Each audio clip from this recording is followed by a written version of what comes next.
A few years ago, I believed the same myths most would do, that getting rich meant living life at the extremes, like eating ramen just to save money, sleeping 4 hours a night to get ahead of competition, and sacrificing your sanity and balance just to earn more money. But none of that is what actually worked. What changed my money and my life were tiny habits that compounded over time. In this video, I'll show you the 7 tiny habits that quietly change everything and why most people never stick with the third one. Let's get into it.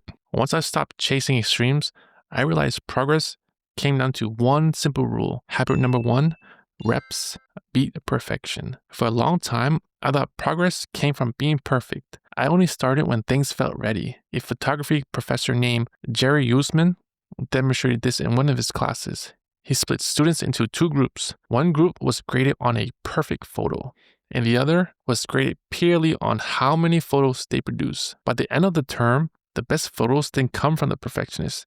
They came from the students who took the most photos, because you learn way faster by doing than by thinking about it. So instead of asking, do I really need this to be perfect? Ask, can I do more of this? But starting is only half the battle. Habit number 2, don't give up too soon. Most people don't fail because they're bad. They fail because they quit too early. Seth Godin talks about this in his book, The Dip. When you're working on something meaningful, there's always a phase where it feels like nothing is happening. You're showing up, you're doing the work, but progress feels invincible.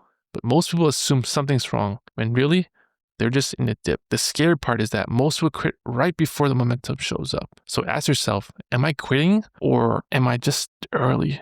Once you learn to stick with things longer, the next question becomes, what are you actually spending your time on?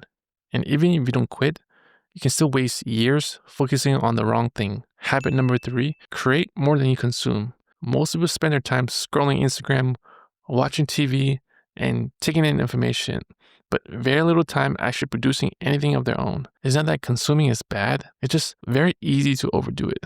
There's some interesting data around this. Thomas Curley's research on wealth habits found that about 2/3 of wealthy people watch less than an hour of TV per day. That doesn't mean TV makes you poor, it just shows how time tends to be allocated differently. When you create something, even something small, you're forced to think and build. You develop skills, you gain confidence. This doesn't mean that you need to cut out all entertainment. It just means creating has to come first, or it will never happen. Start small, 15 minutes a day to write, record, or even start that YouTube channel that you've been thinking about. But creating more only works if you actually know where you're going. Habit number 4, get specific. Write your goals down. Most goals fail before they even start because they are never clearly defined. Most people say they have goals, and very few can actually tell you exactly what they are. There's a very well-known study by Gales Matthew, a psychology professor at Dominican University of California. She studied people across different ages and professions and compared those who wrote their goals down versus those who didn't. The group that wrote their goals down was 42% more likely to follow through. It's not that writing things down magically makes them happen. It's just that when you're clear and specific, you behave differently. Once a goal is written down, it starts being this fuzzy idea in your head, and you start noticing things. You make better choices, and you're more likely to actually do something about it. So instead of saying, I want to make more money, write something concrete. Make more money isn't a goal. Save $20,000 by December is. Put a number on it, give it a deadline, and make it real. Once your goals are clear, the next challenge is staying motivated when progress is invincible. Habit number 5, build an internal scorecard. This habit alone will keep you consistent when motivation disappears. Most people judge their progress based on external feedback, likes, praises, results, and other people's opinions. So I picked this up years ago from the book, The Snowball. It's Warren Buffett's biography. He talks about living with an internal scorecard instead of an external one. Did I show up today? Did I do the work that I said I would do? Did I put in the reps? If you wait for feedback to feel successful, you're going to quit early. And if you measure effort instead, you're going to stay in the game long enough to win. But even with the right mindset, there's still one thing that drains people faster than anything else. Habit number 6, simplifying decisions. One of the fastest way to burn out isn't working too hard. It's actually making too many small choices every day. What to wear, when to start, what to focus on. And you've probably seen this with people like Steve Jobs or Mark Zuckerberg. They wore the same outfit all the time.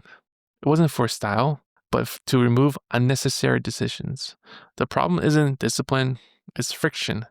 Every extra choice drains energy, but that could have gone towards things that actually mattered. So when decisions are already made, action becomes automatic. You stop negotiating with yourself and you just do the work. This doesn't mean living like a robot. It means simplifying parts of your life that doesn't matter so you can focus on things that actually do. Fewer choices, more consistency, it's better results. All these habits build momentum, but without this next one, that momentum is easy to lose. Habit number 7, delay lifestyle inflation. Think long term. Most will spend more the moment they get a raise. A raise comes in and expenses quietly rise within. And people who build real wealth flip that order. They save and invest first, and then they spend what's left. And every income increase gives you the same choice. Either you upgrade your lifestyle now or you can upgrade your future. You don't need to live like a monk. You just got to delay the upgrade. Either comfort now or freedom later. So there you have it. 7 tiny habits that changed my money and my life. None of them worked overnight, but over time they stacked. And there's one thing to remember, you don't need to be extreme. Just got to be consistent. Pick one habit, do it daily, and let time do the heavy lifting. And before you go, comment below which habit hit you the hardest and which one are you actually going to start today. And if you want to see how this looks in real life, click the video on the screen where I break down 5 frugal habits of real millionaires. I'll see you there.